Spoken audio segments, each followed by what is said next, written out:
Unleash the power of knowledge and connect with the heartbeat of the African diaspora. Download our African Diaspora News Channel app now on Google Play and Apple App Store. Stay informed with authentic and diverse perspectives, breaking news, and cultural insights. Immerse yourself in a community that celebrates unity, resilience, and progress. Experience the vibrancy of the diaspora at your fingertips. Don't miss out. Empower your perspective today. Search African Diaspora News Channel and join the conversation.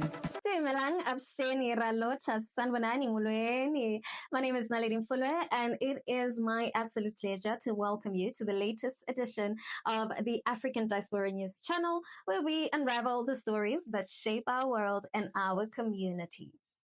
Kayumba Nyamwasa, the former Rwandan Army Chief of Staff and head of Rwanda's intelligence services, made an explosive statement that could actually change the way we view the ongoing conflict in Central Africa. Now, on February 2nd, Kayumba dropped a bombshell during an interview at News Africa, claiming that Western countries like France, the United Kingdom, and the United States turn a blind eye to Rwanda's military activities in neighboring countries like the DRC and Mozambique. And according to Kayumba, this silence is no accident. He believes that these Western powers benefit from the smuggled minerals processed by Rwandan companies, which are minerals that have long fueled the chaos and the violence in the region. Now, I can't lie, right? This is a pretty startling claim, but it also adds another layer to an already complex and bloody story. I mean, we're talking about the 3 decades of conflict and wars and looting over the vast minerals and resources of countries like the DRC, which, let's not forget, is home to some of the richest mineral deposits in the world. I mean, let's have a look at this. That is true, but you don't need, Rwanda doesn't need to have support of the government to do that. They do it and they sell them to international companies who are ready to pay money. But Rwanda's influence and possibly the impunity you see is based on other things. For example, going to Capo de Gallo and they secure French interests. Then the French interests are going to keep Rwanda's situation in Congo under wraps. Then the British, Rwanda makes a deal with the British to take some refugees from Britain to Rwanda. And when you do that, then Britain is going to keep quiet about it. Then you are going to have, let me say, the United States of America.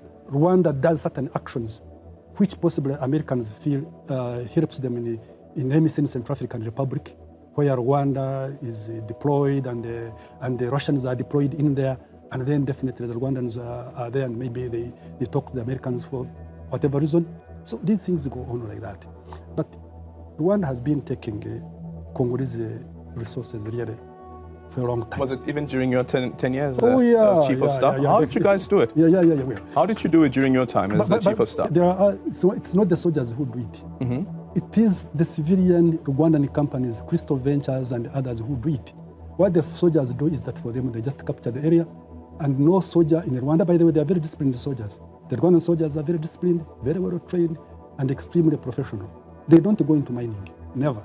It is the civilian companies who are under the ruling party, the RPF, who do the mining, who do the selling, and the soldiers are not involved at all. Now, as Kayumba pointed out, right, the international community has largely avoided criticizing Rwanda's role in this conflict. And it's not just recent developments that have raised eyebrows. The M23, backed by Rwanda and Uganda, has been an ongoing issue with the military seizing mineral-rich lands in the DRC and pushing forward to actually enter Goma, which is a city that could prove to be the next major flashpoint. And it's hard to ignore that the minerals like cobalt and coltan and tantalum are at the heart of these battles, which are all resources that the Western countries, corporations, and industries have a major stake in. And think about it, right? In 2012, the West imposed sanctions on Rwanda following accusations that the country was supporting M23s.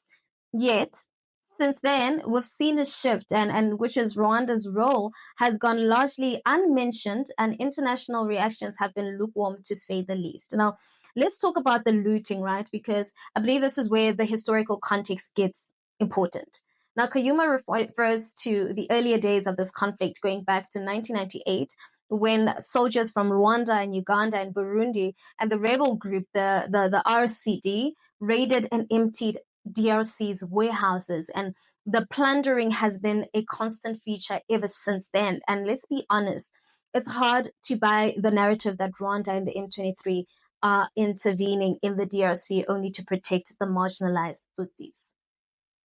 There's too much at stake here, politically, economically, and militarily. And yes, this includes control over resources that fund the very military responsible for the violence. And fast forward to today, the M23 military is back in the headlines.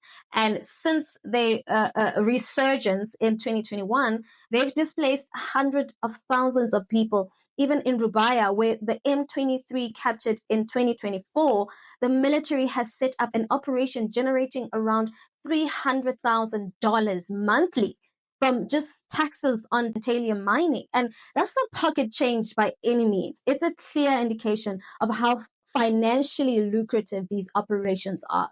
So why is the international community ignoring all of this? Why are there no major consequences for Rwanda's involvement in the DRC? And is it as simple as Western powers turning a blind eye because they benefit from minerals? Or are we looking at a far more complicated geopolitical situation where the Western countries and corporations have a vested interest in maintaining the status quo, regardless of the bloodshed and suffering? And I have to say, right, this brings us to an important, uncomfortable truth about the role of the Western countries in Africa's ongoing conflicts. I mean, we've seen this before. Western powers have a history of complicity in resource exploitation and conflict. Whether it's the DRC or countries like Angola, Sudan, or Sierra Leone, the reality is that these countries are rich in resources that global powers want access to no matter the cost. And that brings us to the bigger question, right? How does this shape the future of the region? If Rwanda and Uganda continue to support militaries like M23, and if the West continues to stay silent, are we not just prolonging the suffering of millions of innocent civilians? Or, as Kayumba suggests, is this all part of a much larger game where economic interests trump human rights and peace? Would really love to hear your thoughts. Do you believe that the Western countries are turning a blind eye to Rwanda's actions for the sake of their own economic interests? Or do you think that there's more to the story that we're actually missing? Please, let's continue the conversation in the comment section. We really want to hear from you. And while you're at it, don't forget to give this video